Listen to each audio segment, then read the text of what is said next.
So I'm the type of person that only has a very small amount of characters. I like pulling for my waifus and for characters that I just really enjoy, whether that be from a gameplay perspective or just from the story, because I like seeing those characters and that's just what makes me happy. So of course I won't have every single new cracked out unit that Hoyo puts out, plus I'm broke.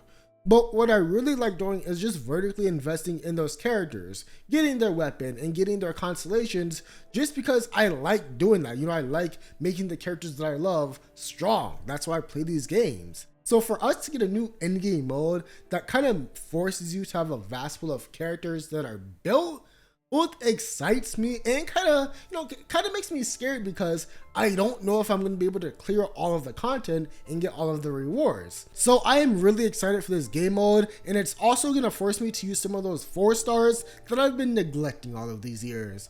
I am glad that we got this. It is different from the Abyss, and I think that is very refreshing. Instead of just, adding more floors, we're getting something new, So while this may not be for everyone, I think this will be a good change and it is a good step, moving forward. I'm excited, and I just wanted to give you all my headspace before I actually jump into this game mode, and I'm gonna give you my thoughts afterwards. So I just finished a few different acts of the new Imaginarium Theater, and honestly, it's not that bad. There are some parts that I really enjoy about the overall game mode and that I've been asking for a while, and I think it's pretty good overall. I did complete this on the normal difficulty, as I actually didn't have enough characters leveled for the hard one, which I've already started fixing. But for the amount of rewards that you get just for doing normal, I think it's pretty fair. Okay, so first off, I love that the characters are actually in the world. While it is just an imaginary place, it's so amazing to just get slice of life dialogue from our actual characters. Seeing them just vibe out, relax, and just get more of their personality in between these battles. I love it, and this was a feature that I was not actually expecting. I really hope that we can get more of this out in the open world, but for now, this is such an amazing feature. As for the actual game mode, like I said earlier, I wasn't able to experience the hard mode, but there's still plenty of time left for me to get to that. And to be honest,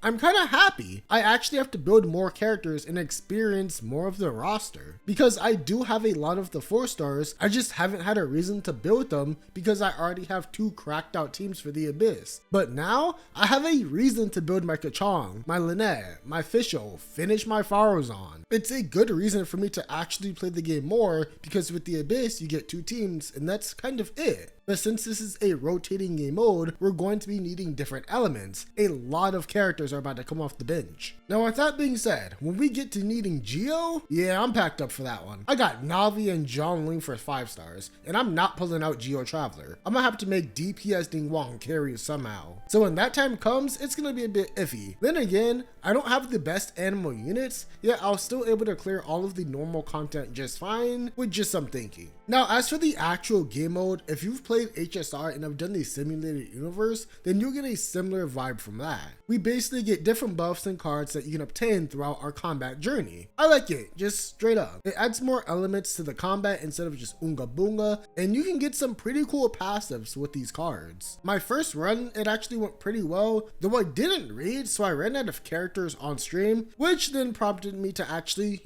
read the cards. So when I went for my second run, it was a breeze that I was able to access the rest of my units that I had lined up.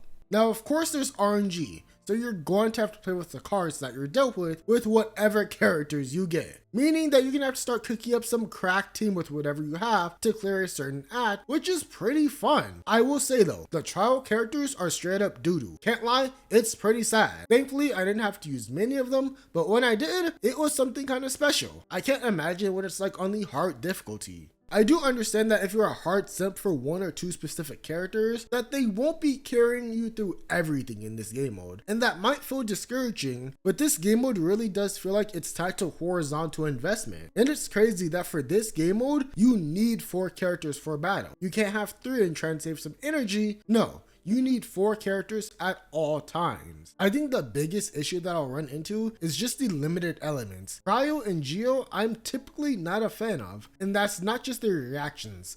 Obviously, Crystallize is Crystallize, but I do like Freeze, and that's about it. Characters like Ryosli, Shinha, Ayaka, I'm not like the biggest fan of. And Geo, well, I've only put Navia and Zhongli, so that should tell you something. But this is a new endgame mode, not just a new game mode. This is for people that want the harder content, most likely AR-60, and really, it's kind of a unit check. You have X element built up. So it's not like new players are going to be able to clear this, just like the Abyss. Although, with the Abyss, you can get away a little bit with just having one character, like a Nouvelette carrying you for a little bit. That just won't work here. But I've been personally having a lot of fun battling RNG, and I've had a lot more fun than I thought using different characters than my normal 4. The timer can be a bit rough sometimes, but that's honestly just a character issue with them not being built, but I'll definitely see how the hard game mode is. I probably won't get to it for another few days just to properly build them and get that resin up, but for a new game mode, I think it is pretty good. And the aesthetic is very nice. They've built this entire new place that has a lot of lore to it and is really pretty. Once again though, being able to just talk to your characters after a battle is just the cherry on top. It really makes this game mode feel a lot more alive than just the Abyss, and I'm glad that they've done it. Honestly, I was a bit skeptical about the new game mode when it was first announced, but now that I've actually played it, I think it will be good. These have just been my first impressions. Let me know down below what you guys think. Did you guys like it? Did you guys hate it? Is it what you guys thought? For now, I'm gonna go try and win some 50-50s, and I'll see y'all in the next one.